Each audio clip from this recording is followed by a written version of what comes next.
विकास अपनी बालकनी में खड़ा होकर शहर की जगमगाती रोशनी को देख रहा था, लेकिन उसके अंदर घोर अंधेरा छाया हुआ था। उसके हाथ में शराब का गिलास था, जो अब उसका एकमात्र सहारा बन चुका था। अभी कुछ ही साल पहले की तो बात है, जब विकास के पास ये आलीशान बंगला, ये महंगी गाड़ियां और ये रुतबा नहीं था। तब उसके पास एक टूटी हुई स्कूटर थी और किराए का एक छोटा सा मकान था। लेकिन उस वक्त उसके पास एक चीज थी जो आज नहीं है, चैन की नींद। विकास एक बहुत ही ईमानदार सिविल इंजीनियर था। वो सरकारी प्रोजेक्ट्स में काम करता था। उसके पिता एक स्कूल टीचर थे, जिन्होंने उसे बचपन कि बेटा सूखी रोटी खा लेना, लेकिन किसी का हक मत मारना। विकास इसी सिद्धांत पर चलता रहा। लेकिन दुनिया बड़ी जालिम है। वो देखता था कि उसके साथ वाले जो कामचोर थे और रिश्वत लेते थे, वे बड़ी बड़ी गाड़ियों में घूम रहे हैं, और विकास जो दिन रात मेहनत करता है, वो महीने के अंत में दूध और राशन के बिल के लिए परेशान रहता है। एक दिन विकास की मुलाकात उसके पुराने कॉलेज के दोस्त अमित से हुई। अमित ने विकास की हालत देखी और हंसा। उसने कहा, विकास, तू आज भी वही गांधी जमाने का आदमी है। देख मुझे, मैंने 3 साल में 2 फ्लैट ले लिए। अरे, ईमानदारी किताबों में अच्छी लगती है, असली दुनिया में नहीं। थोड़ा हाथ गीला करना सीख, वरना पूरी जिंदगी ईएमआई भरते भरते मर जाएगा। उस रात विकास घर लौटा तो देखा उसकी पत्नी बीमार थी और दवाई के लिए पैसे कम पड़ रहे थे। उसी पल उसके अंदर का वो ईमानदार विकास मर गया। उसने सोचा, मेरे सिद्धांतों ने मुझे क्या दिया? गरीबी। आज से मैं भी वही करूंगा जो दुनिया करती है। अगले ही हफ्ते एक बड़े पुल ब्रिज के निर्माण का टेंडर पास होना था। विकास के पास पावर थी। एक कॉन्ट्रैक्टर आया और उसने विकास के सामने नोटों से भरा बैग रख दिया। उसने कहा, सर, बस मटेरियल की क्वालिटी थोड़ी कम कर दीजिए और रिपोर्ट में ओके लिख दीजिए, किसी को पता नहीं चलेगा। विकास के हाथ कांपे। उसके पिता का चेहरा याद आया, लेकिन फिर उसे अपनी गरीबी याद आई। उसने पैसे ले लिए और घटिया मटेरियल को पास कर दिया। वह पहला कदम था। उसके बाद तो विकास रुका ही नहीं। रिश्वत, कमीशन और घपले, यह उसका रोज का काम बन गया। देखते ही देखते 3 साल में विकास की दुनिया बदल गई। अब वो शहर के सबसे पॉश इलाके में रहता था। उसके बच्चे सबसे महंगे स्कूल में जाते थे। लोग उसके आगे पीछे घूमते थे।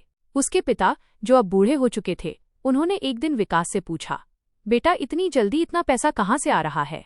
कहीं कुछ गलत तो नहीं कर रहा?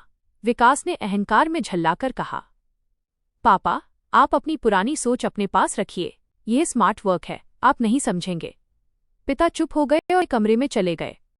लेकिन कहते हैं ना, पाप का पैसा घर में आता है तो अपात विनाश भी लाता है।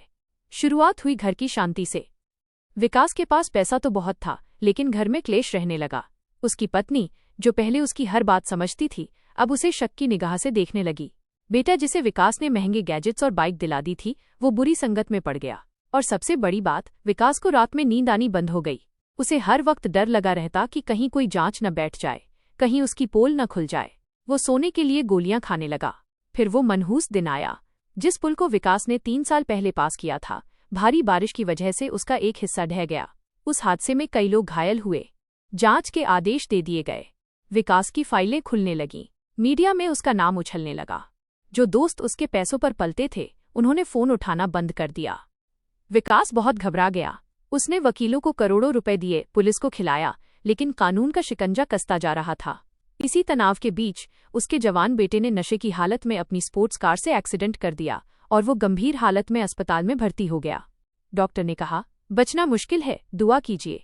विकास अस्पताल के ठंडे गलियारे में बैठा था। उसकी पत्नी रो रोकर उसे कोस रही थी। ये सब तुम्हारे हराम के पैसों का असर है। न तुम वो रिश्वत लेते, न आज मेरा बेटा मौत से लड़ रहा होता। विकास टूट चुका था। उसका बैंक बैलेंस करोड़ों में था, लेकिन वो अपने बेटे की एक सांस नहीं खींच सकता था। उसे अपने पिता की बात याद आई, बेटा, पाप की कमाई दवाई और मुकदमे ही जाती है। आज वो बात सच हो रही थी। उसका पैसा वकीलों और डॉक्टरों की जेब में जा रहा था और उसे मिल रहा था सिर्फ दुख और अपमान। जब उसे लगा कि अब सब खत्म हो जाएगा, वो भागकर एक मंदिर की सीढ़ियों पर जा बैठा।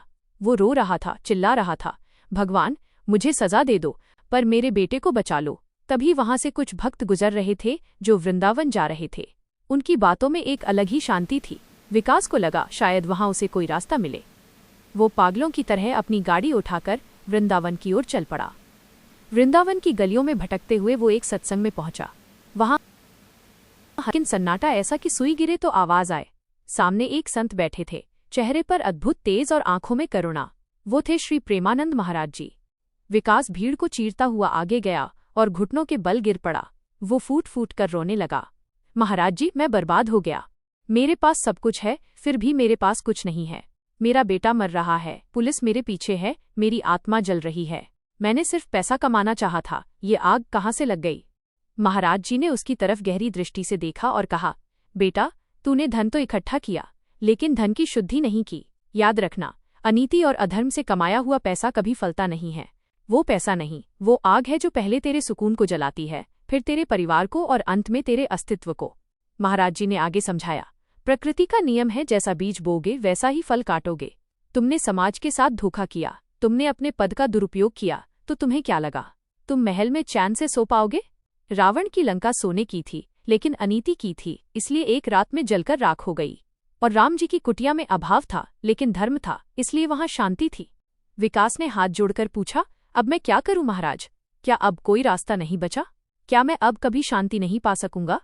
महाराज जी ने करुणा से कहा, रास्ता अभी भी है। प्रायश्चित। सबसे पहले उसकी कमाई का मोह छोड़। जो भी गलत तरीके से कमाया है, उसे समाज की सेवा में लगा दे या त्याग दे। सत्य को स्वीकार कर, चाहे जेल जाना पड़े। जिस दिन तू सत्य की राह पर पहला कदम रखेगा, ठाकुर जी ईश्वर तेरी उंगली पकड़ लेंगे। परिणाम की चिंता मत कर, अब केवल अपने कर्म सुधार। जो प्रारब्ध है वो तो भोगना पड़ेगा, लेकिन हरि नाम का आश्रय ले, तेरा मन शांत हो जाएगा। विकास जब वहां से उठा तो वो एक बदला हुआ इंसान था। उसने वापस आकर सबसे पहले पुलिस के सामने अपना गुनाह कबूल किया। उसकी संपत्ति जब्त हुई, उसे जेल हुई, लेकिन अजीब बात थी, जेल की उस छोटी सी कोठरी में सूखी रोटी खाते हुए विकास को वो नींद आई जो उसे मखमली गद्दे पर करोड़ों रुपए पास रखकर भी नहीं आती थी। उसका बेटा चमत्कारिक रूप से बच गया, लेकिन वो भी समझा कि पैसों की गर्मी इंसान को जला देती है। जब विकास सजा काट कर बाहर आया तो उसके पास न बांग्ला था न गाड़ी। उसने एक छोटी सी किराने की दुकान खोली। आज वो कम कमाता है, लेकिन शाम को जब वो घर जाता है तो उसकी पत्नी और बेटा उसके साथ हंसकर खाना खाते हैं। दोस्तों, ये कहानी हमें एक बहुत बड़ा सबक देती है जो हम अक्सर भूल जाते हैं। आज हम सब शॉर्टकट के पीछे भाग रहे हैं। हमें लगता है कि किसी को धोखा देकर, झूठ बोलकर अगर हम अमीर बन गए तो हम जीत गए। लेकिन प्रेमानंद महाराज जी कहते हैं, दूसरे का हक मारकर लाया गया पैसा तुम्हारे घर में बीमारी, क्लेश और अपमान लेकर ही प्रवेश करता है। सच्ची सफलता वो नहीं है जो बैंक बैलेंस से तोली जाए। सच्ची सा वो है कि जब आप रात को बिस्तर पर लेटें तो आपको 1 मिनट में नींद आ जाए, और जब आप आईने में देखें तो आपको अपनी नजरें न झुकानी पड़ें। अगर आप भी अपनी जिंदगी में किसी गलत रास्ते पर चल रहे हैं तो आज ही रुक जाइए, यू टर्न लीजिए। हो सकता है थोड़ी तकलीफ हो, लेकिन अंत में जीत सत्य की ही होती है। मैं अपने चैनल पर प्रेमानंद महाराज जी के वचनों को इसी तरह कहानियों के जरिए रिक्रिएट करती हूँ, ताकि हम सब एक बेहतर इंसान बन सकें। अगर इस कहानी ने आपके दिल को छुआ है तो इसे शेयर जरूर करें और चैनल को फॉलो करें। जय श्री कृष्णा। राधे राधे।